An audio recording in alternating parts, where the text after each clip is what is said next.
Ashafo ne adofo ma minchiamo esanso emamo akwa basenenso yasanso edi ehyiemu ewa happy mebusua eleminsa update bi efa mofra bi ananu ada omude omasemba betu mama ko senim se omo papa eyare da yare mpaso no omo maami a ohwe papa kakra wona yare mpaso no maami fofia nto ata maami so ato na nanu wansie do a kire senya asem keto na busua mofra idi omuti hwi mu se omo kwa akope bibia ba bedia asema eto om no yensempi na busua enne mofra ya sa so ba bepie mu ewa hase ya tese omude asem foforo enam enu tie asem ne yenkon tie asem crown nenso omude enam na afi ye ba na ne aka chi nenso mede aba down ma remfi like na afi share na subscribe for mama yenkon tie embra sisia be last 3 weeks semeka ya last 3 weeks na yedi jumadi bi wa ha ya na eye ata penny Philemon Asare na oko Edwesoman senior high school ntafo ya because ne maame patona de to so maame no makai because ne maame last year November maame ya wo hwe papa efiri mu na papa wo yade kenya papa maame amana hwe no maame no de areho osun areho adwendwene na onumom e de abefiri mu eja be ma no na enkuranyi so omo ba betwiro sorry o se da bi e maame a ono na ye abusua no breadwinner papa no yare wono na afiri mu nti sade a e wo se yetumi boy homoden a se be ye school ni ebetimi awie ko aka bi ni achiro awie nti oba no ata no eboa wo bi ya wo ye dokono no ma nan kakra na be men nso a edi nkrofo mo ye mesi na ebia carpenter chi na che say at the end of the day okoye labor ya be man sika na che say ono nso aboa no na school bia omo dia to provisions and say ofri abransane a etoso miensa so ebehwe ho na ode no call confirm no chi akwa say yenye ne surgery na yemfa nko famikoi ebini ho tina chese atapeni Philemon wada empaswa yeyi no every confirm no chi amana beda fie abosumenum sky was wo mode ko ne koye surgery no na ebi eni ho no kwasem se ebra wo mu di case no eba ye no na yenyina obi aboton meme wa bontin su me wa bontin su wo ba efie hanso a yenyina akoye areho yesu ena ye bo modin akoto ye na ye disu esretie for se ondum ye se be ya ye be onkafie na ye betimi akwakoye surgery e de amaye wona wo hunu ye mobo wo bra ye bebie ya no wona woni bie wona na aka wo mo last wo mo phone so o mo pushi e de bai ma nyame adom nia e wo se onyankrompon eye no wo ye tina akase ye de no ebeko konfanochi abai ayare sabia no emo mama evangelist akwaba ya no mami papa na umpomote sen ene ye chendra no kwasam so nyame da bia okonenim nti enra hoden no obe make sure say ne obe ma ode abro enra de ne so ko so de enra hoden fesi na obe feel sanity nti mama no akwa abayi de na ache say ode update because minimum say mata ichuku ya mo twen update monte hwe ye ka se de beko end no ye free obaye no kwa yanka ho asem biem nti omanfo bisa wona wo send message bisa wona wo free bisa wona ye bie phone line tumu e wo dwumade so a wono so frɛ no wo so ebisa ho asem na ye pe the right day and the right time se betimi a ye be ma mo accurate information nti papa mami mwako konfanoche ya konfanoche yeba no akwesise yo yenche tiefo ne ahwefo na yenkase nyankopon wonhyira wo amen obi a opesa ata ensoro nanti bia no erade ma ono nsoso na ade bia atofo empeja amen ma me erade adom osumaye ne adwuma kese sumaye last week ye koy yakɔ na sɛ de yakɔba sɛ be busum nim ni ata betene fie no na on sɛ operation no mo hyehyɛ na nan so hospital empasem ya dem ti enyi obi kura no a intimi be fawo to ye owie kura wi nya ba bia obeda nya de ade nti yakɔ first one sɛ omkɔ hwɛ file no ye bibia wie na time no na nka da no ayekɔ ye no ano na nka ne time so so obey your surgery no. So obey your surgery. I see. Na chere say omunim say oma. Aha, na basa nso a on say mre bi ye de akola bi kosa. Ono so ne de pa ho nti basa no ma push obi ahim. Ye show date no a obehu say ya catch say ya stand by you ready. Bo obi at the time be so oma. Na say why you ready and you do ahim. Sa na akoye nti say koye na say ye de bibra ahim adi atanim. Nti sister no a we assessment no Fred doctors no ba after you know me nyina wo theater nti o man tumi amfa ko no no ye say yenko na omni e be communicate say this week ye naba nti nra no mo frɛ na no pɛ na wo say yeko ye so no say ye ka no line no yeko e sila doctors nyina gu theater nti yeko ye na omu be hwɛ ye no mo si wo ye omu srɛ ye ne a yankobio na nyame yatoma yawada awia 1 o'clock enu sabe na doctors ni fit theater ba no mawie yo mu ye na so mo abehwe situation se beba say yawada nkra no be admit na and they know what to do. Okay. Na omo start processing nti omo say bi say mo yemfa nchewo na yema atankofi terade adum kana e de ne ban say ahwefo ehwa mo Facebook na dia driver no manager free last week no one aja to so yes adwuma no ma akokora no ne nti yesere ne se ne won san fa enko na nyame ya atoma ya wada awia 1 o'clock yes omo de namba okay na fie hu de beko okay tina ma usuma ye na na awurade adum bebia ya ko akodu no ha nyese ode ne ko ye na na ye de ne ko ti akwakoye no timing no time na was ode ne ko no sikasem na anya ready ni nti anya ready no we are not quite major me de nyame aso mtim say for the past 5 months yakola ya dafia na bibia anya say we do bibi de ni ye tafe na brena so say ya bentiam ya adoma ya wada ewi adonko ye besan akọ na ya yakọ akoto aso okay enim say rade adom nti say ye papa no aka no ombaji na oma hwe na start process tonight for ni arefo de na mo peti ye go process ni so okay rade adoma okay ya wada bibia to betwa yes seeing is believing enunti ena yakọ konfa no che no ena ya video di abramo no nti no papa ena ejina ka no ehwo no na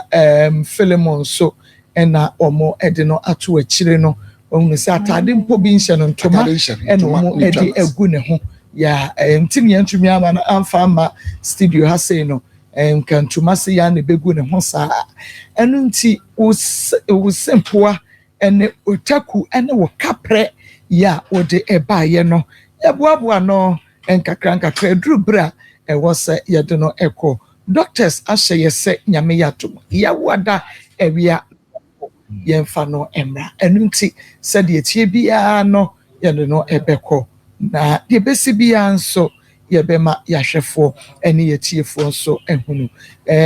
kopem se ye gene to ho ene omo ye ene ho ade ni nyina no yebeba mode anse yebeka na yede ache yebema mo update apapa kopem se omeye nyame adoma ewia be fiti aka be fi no kwasem no abefi yensi maso ewo ho kra they have always been there for us ata damasipa say ene crowd to say nani my a little bit yeah on the car ni mo na yeah how to say yeah yes why a little bit because you can carry no so and that's all when we say that's yeah da bia kuma nyame fa so na ode serious show bi afro ma wo say nipa no da bibia nyame be hira da bibia nyame be hira kwasem ti de mo aye no kwasem so ye ni se da bia yesu frɛ mo a mo ma yen sensitive na mo boy me hwɛ enkrofo atisa atadamase no beko so adamase kusi next week yawada ya nyame be ya adoma ye beko afa bibia be settle amano na afa nim say omuso me wi about 2 weeks no me oh okay so no say be take no ma discharge nim say free okọ no nyame adom e ka ho ataba be ni pa bi oh yeah nti and na me kan say say you actually the you any finish over next year abecho said you tie bia metro ashim yeah ye tie for ye nya mudeni muye bue ya me shira mu se ye betina se na nya mu a sa sika we ye ko fa firi eya mo ye mane ye fe dodo eya na ye ya ho nti ye betina se ye ya na ye damu ase na se ye damu ase enye ni panyina na wodi obi ba se ye ba na abeka kye se wo yare a obeyi ne kapo ana me sempo ade abo obi o ha obehwe se ya nya de mo kire nfa mo ho hyi ko no wada obeye wo se ya nsamo amanfo bekeka na kire no eya na azo yenjo nenso ebi wa akoma pa e wo wodo e wo nyame adwene enya wodo se akole ya woda we eya me ba na wode ne kapre ne sempoa ne taku na we frɛ no oni bi ekura frɛ sɛ yi awurade kam ni bia mini bi die ayarefo nyina akɔ mo da o mo sɛ yare ni bi sene yare bi obi tumi frɛ oh yeah man ya no yare ono si yare bi sene yare bi ma akɔ mini bi ni me so me yare papa me so me ko akɔla yi die and na ma udu konfa no chima o dia na vim dawo so na wo de kon o ko to obi dia da ho ana afi na o bon pa ya man for mo so she dia na mi ngulu ni pe bi huna mane na shira mo se enya wo ba enya wo de hie enya wo busuani na so nya yam hye se we je me de na gina me ba na ye wo mo ji yakosa na yare me so me fa me kapare ene me se mpo na boa na mi shira mo onyame nhyɛ mo anam baby obi yi ne kapre ne sempoa no awade nhyɛ na amen se bi ni bi ebi ha 25 10 saa no ye ne saa ebi wo ha anko be ye de se saa na ka se bi na me da pa so mo ma adwene e wo yes Philippians 2:5 yeah Philippians 2:5 so mo ma adwene e wo Kristo Yesu mo no ensina mo mo bi yeah ebi no asem kasi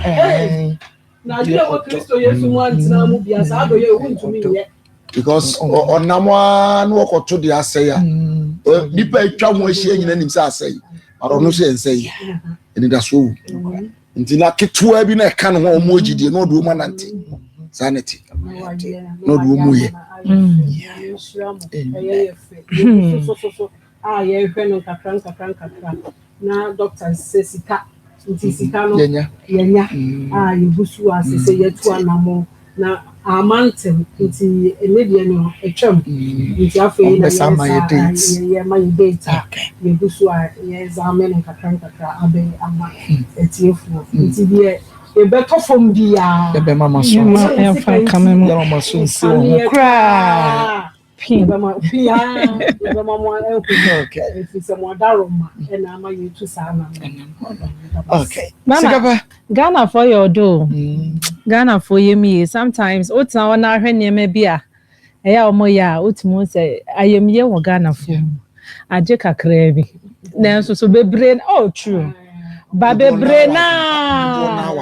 ba bebre na especially omo ni bi no omo na hu nipa mo yeah because o share amount na eba na exactly cities those so part is here bebre 50 cities 60 cities which mean to say oni onyanko beye but oni aya wo mo na Kristo do na hyen wo mo ai omo ya de nyame hya wo mo ne bia me ka se we na ya na ye ofre nse me metai ka sa asem no obi o ha ekura na pa but efre ni nyanko ho enti onye but the friend be kanu no o ya wotumi so oye no wi ampa ye cross ade be taye akire no ma se me de to bi ame no okwa ya obi o ha ofra o ho mpa ye obesa abo ata akire no wotimi hu se yes ade na kanu me am brad nim me say ofra no still no da so sa de ne na homete na so de maya nyina na tiefo nyankopon mfiri somusho no nhira ma wate mo abusade bia mo de to awrade anim no yenim se we wo se da na me ka se o ba wo de ka wabisade egu somaye ye wo mu adanse bi wo ya na mo ka se ye nye bi ne nye mu adanse ye wo mu adanse bi because na no mente ya nanka me ye kakra ya ye no na nyankopon so fa so hu ye mobo enti waye no no ne se wade so bi eda oso nyankopon be fa atade yi so o sa ne yare no nso so obe ye wabisade e dia ma nyame nhira mo onko so nhira mo na mo hu nipa mo bosa nyame nka mo nso ho nyame nhira mo nyina edo ase abusuya beko so asaso adamu ase papa maye bibre ena edi amaye nua bemme se mafi akoma pem a kire ye nua bemme yi odo yesi kakra bi enso na nso mo nto bua kakra na mkeka mo nsase ede bo ye nua bemme enne hwe ni system hwe wo hu kyese wo se ne ho onya na yaresa abusuya yebeda mo ase papa mo nkoso na monye sa ese woto abodogu nsuo ni adache won sa ebeka dache wonnim ne ebeto won so se woye mo obi a ochina bi nse wonso hia mo a obi so ebefi na komem ede aboa wo abusuya yankoso a na enye se ne benya nhira ede afremu aha na mde wusi like na fa share na subscribe midi ede na akosi adeka aha so se na mnim de dan emergency jana TV da se na yesan so ede ahyemu ewa ha bio na fe mama na wasesa oje ebra na ahwe na otie ni makrawa na madawase so